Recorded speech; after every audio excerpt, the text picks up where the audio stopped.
All right, we're getting ready to build this rake wall, and I wanted to run you guys through how to do that. So in my drawings, it shows the low end of the angle coming right off the top corner of the wall. So even though this is supposed to be 8 foot 1 1/8, I went ahead and confirmed. It's actually 8 foot 1 1/4.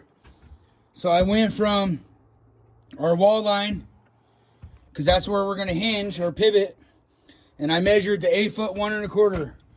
And I got this point right here. Right there. That's going to be the top of their wall. And while I was doing that, Aaron cut 2 scraps. He cut our 612 angle on 2 scraps, so that way we could measure this distance, right? Because that's going to be the top corner of the wall. This distance isn't 3 inches. This is like 3.5. That's going to represent that right there. So I needed to know that height, so I could measure back down, and that's where I want to snap my line. I want to snap the bottom of our top plate, because that's what's going to give me all my stud lengths and stuff. And these hinge nails are all going to be in our way, so we'll pull those here in a minute. So now that I have this height right here, I can measure back down from my original reference point, back down to 3 7/16, and I'll make a mark. And then I'll make a mark. And then I'm going to find center from inside a wall to inside a wall, and I'm going to snap a line. That's my center point.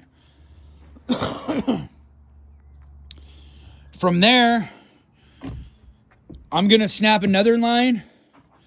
That's an even foot number. That's closest to the center point as I can get it. Then I can do my 612 math. That'll tell me how much this angle is going to rise as I get to that even foot reference line. And then I can make that mark, and then I can pull through that mark all the way to our center mark, and that's going to give me the top peak of our wall.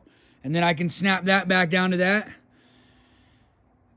And then I can pull my layout, because there's a huge pack of windows here. So I'll pull my main layout for my window objects, so that way everything as far as widths are concerned comes out perfect. All right, so once we get a little further along, I'll get you some video of that. Thanks for watching.